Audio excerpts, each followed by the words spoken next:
Dreidels. Okay, so today I'm going to talk about my favorite books and my most hated books of 2023. And there's 23 books in total.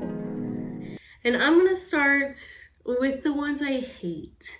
Because we'll end it on a positive note, you know? We want to be happy leaving this video. First one that I literally hated was Crescendo in the Hush Hush series.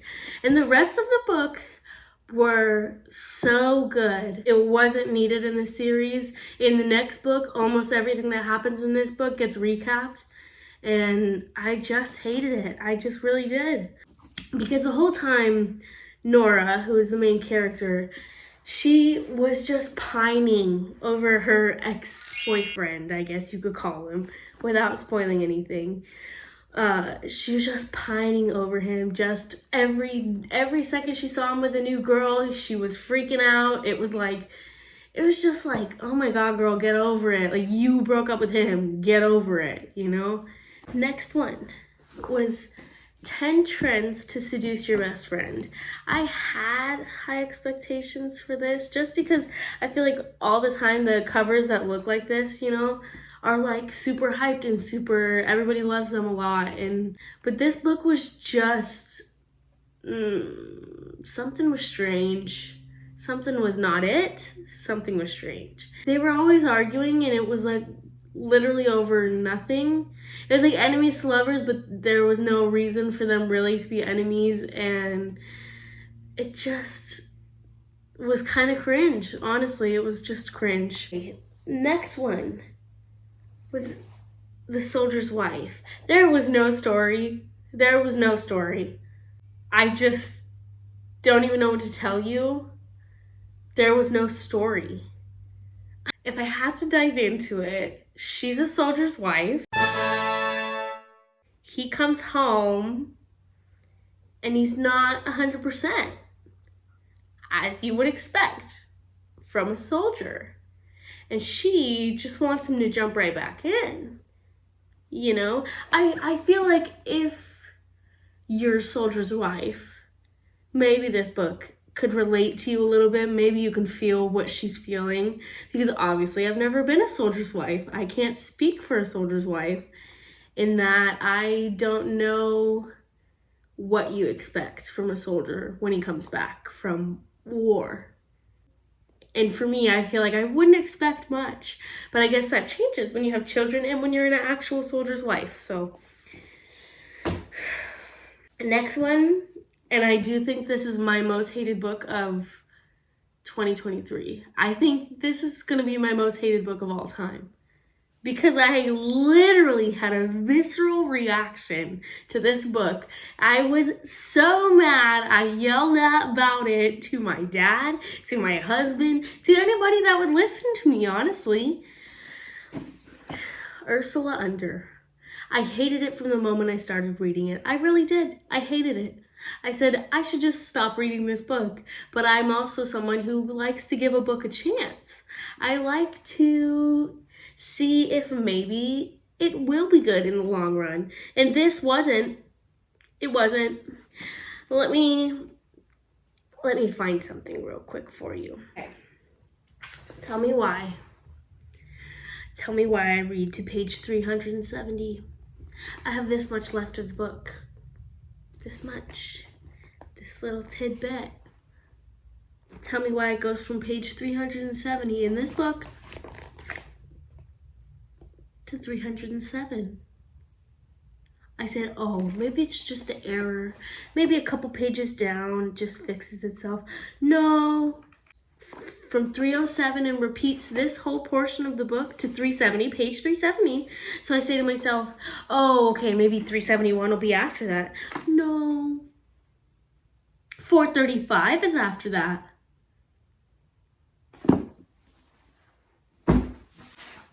Next book, The Book of Light. This was so cringe. I think if you are a young girl, so cute, so sweet, for a 24-year-old mother, not it. Not a vibe. Thought it was a self-help book. Thought it'd be so sweet, so cute. Not it. Okay, my last hated book was How Do I Love Thee? And listen, this actually wasn't like horrible. It just wasn't amazing writing. It just wasn't that good of stories. There were 3 separate stories, but it just was. The other book that I don't have the actual physical book of because I read it on audiobook was The Subtle Art of Not Giving a Bleep. He says the F word about 14,000 times in the first like 2-3 chapters, and it just put me off. Like I was just like, there's more vocabulary, you know? Like I get what your point is, I get what you're trying to do, but then like at some point, let's use something else. Let's use another word. And the advice was just like, care about something, don't care about something, just nothing you can really follow.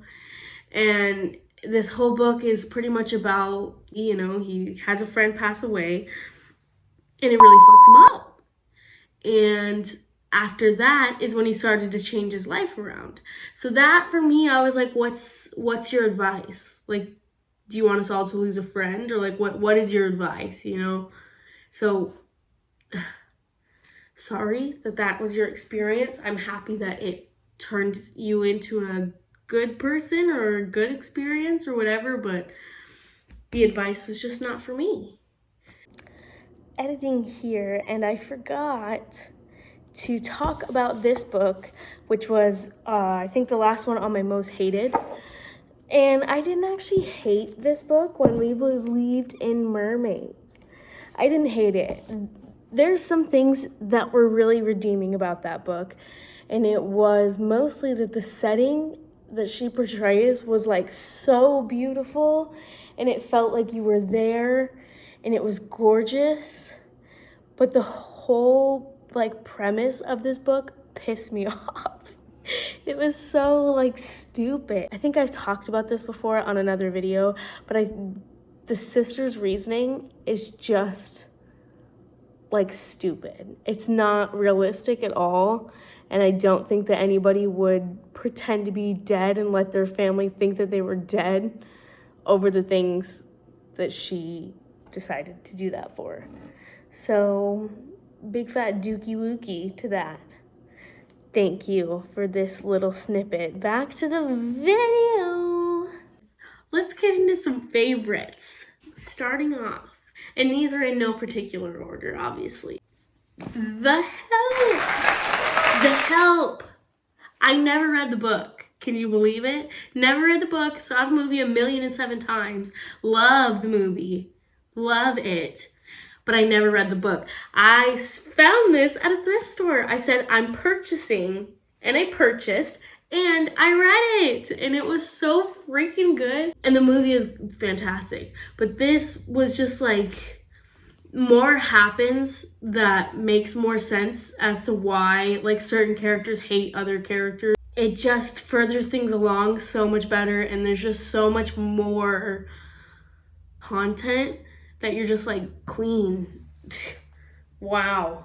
The next one, which was so incredibly surprising, was this one, which I've had on my shelf forever. It's Birdsong by Sebastian Faulks, and it is it goes back and forth between a couple characters. One of them is like a young girl. Not a young girl. She's not young at all. I mean, she's like 40.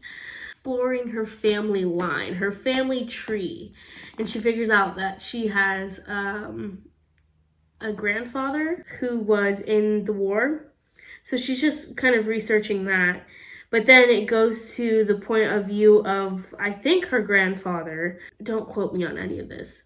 I think it's her grandfather, and he is telling the story of actually being in the war. And when I tell you that you need some trigger warnings for this, you need some trigger warnings for this, because it was so gory and sad and just heartbreaking. It was insane. Like, the actual imagery was there in my head. I felt like I was on that battlefield, and it was just horrendous and just so moving. Like, I've never had such a such an image reaction. It was just insane. The next one, I counted these as 3 separate books because equally they were my 3 favorite, some of my favorite reads of this year. I read the first one. I read Switched in middle school. And I remember loving it, and I just never continued on. Like, I never read any of the rest of them. I don't know what the issue was or what. I've thought about it literally since middle school about this book and how much I loved it and how I loved the story and everything. I loved it so much. I decided, well, let me reread it and see if it actually is that good. Because you know how sometimes you read a book when you're younger and it's so amazing when you're younger, and then you read it when you're older and you're like, it's definitely for a younger audience. Well, this, let me tell you, is not just for a younger audience. It's so good. It's so good. So pretty much, she is a troll who was switched at birth. So a changeling, if you know all of the folklore and stuff like that. She's a changeling. She lives in like the modern world, and when she's young, her changeling mother, so the mother in the actual world, like knows that she's not her child. She's supposed to have a boy. She knows that that's not her child. So she's just hates her, you know? She's just like, God, get out of my life. You know, I want to kill you. What'd you do with my son? She tries pretty much to kill her, ends up in a mental hospital. And then there's not much on that until later in the I think the 3rd book, where she goes back and she kind of sees her again and she's like, you're right, queen. You had it all right. You had it all figured out.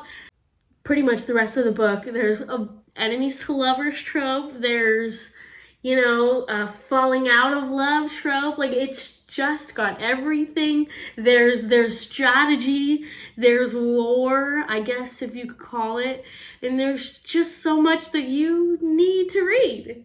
If you like Cruel Prince, you're gonna love this. Was To See You Again. I went through a little bit with this book where after I finished it, I hated it. I just was so incredibly mad. I was like, she deserved so much better, and she didn't get much better. And I was pissed about it. And then I took a step back and I realized she made the right decision. Because, spoilers right now, she has a family. This is from the, I think it's a true story from the author about her real experience from the Holocaust. She is in love with a boy before everything happens, and they are like very deeply in love, like they're soulmates. And, you know, they get shipped off and are stuck in a, I don't remember if it was a concentration camp or what, but they did the whole march, and it just, oh my God, it makes you sick hearing about the things that happened in this march. And one of them specifically was one of the soldiers felt bad for the pregnant women who were walking in this march, and he lets them ride on the car that the Nazis are riding on. And one of the other Nazi soldiers discovers this and gets pissed and kills all of the pregnant women. And it was just like, are you...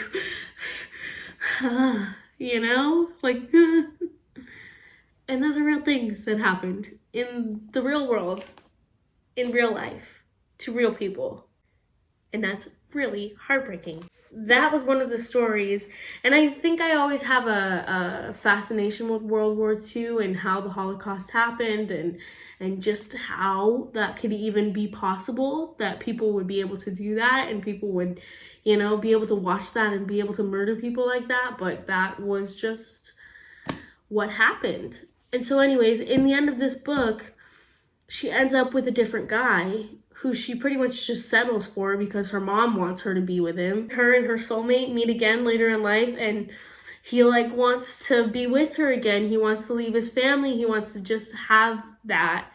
And she says no, and she goes back to her family, which is the right decision, because it's like, you're an adult, you built this life. She learned to love him, but it just hurts, and you want her to have more. Harry Potter, the first one, and it was so cute and sweet. I'm not going to talk too much about it because everybody knows, but I really loved it, and I want to continue the series in 2024.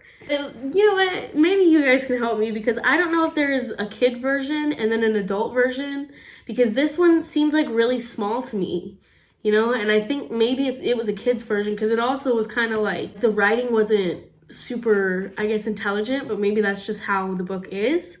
But regardless, I loved it. I loved it. Ate it right up. No crumbs. I think if you're a younger audience, you'll really, really love this.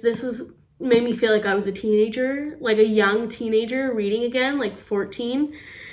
And it's called Lock and Key by Sarah Dessen. And I know I've read some of her other books and I've loved them when I was younger. So I had this on my shelf and I just decided to just get it over with. But it was like a movie to me. Almost Clueless type movie to me. Like, I loved it. I thought it was so good. I ate it up, no crumbs. Next, which everybody is gonna be like, yeah. Wicked King and the Queen of Nothing. I didn't put The Cruel Prince on here because, if I'm being honest, at the very beginning of The Cruel Prince, I stopped reading it for a long time because I just thought it was going to be about like a high school girl in like the fairy world. It was so much more, but you just have to get through that first part because you're just like, oh yeah, she's just going to overcome her bullies and become a higher up in this government or whatever. Like, that's just what's gonna happen and who cares. But it goes crazy, it goes ham, it goes wild. It is so freaking good. I could scream about it, I really could. And that was my Goodreads review, was just, I could scream about this book. I could do that. If you haven't read these, which I don't know who hasn't read these yet, you know, these are just one of the most viral books out there, and it's for a reason. It is. So if you've been questioning whether you should read these, just do it, because it's so good. In 2024, I think I'm going to be reading more fantasy because I always think it's going to take so much for the world building, and it just is worth it once you're there.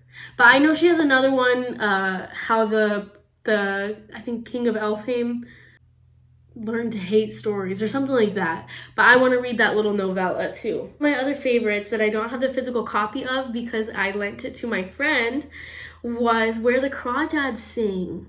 She's so good.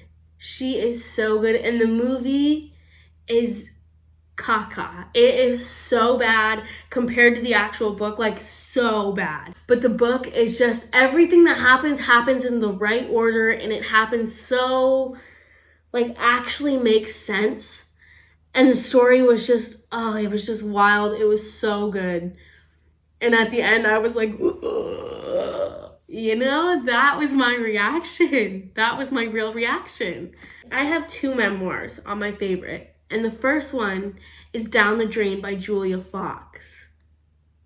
Oh my goodness. Oh my goodness. It was incredible. I just don't know what else to say. It was incredible. And the second was The Woman in Me by Britney. Britney, baby. My heart literally hurts for that woman. I can't believe the things that these icky, yucky men got away with. She also deserved so much more, and it makes me sick. And now I'm like, everything that she's doing, go off, sister. You do whatever the hell you want. The most heartbreaking part is she literally says, like, she didn't even know if she was allowed legally. She didn't know she could eat cake. Because if her dad said she couldn't eat cake, then legally she couldn't eat cake.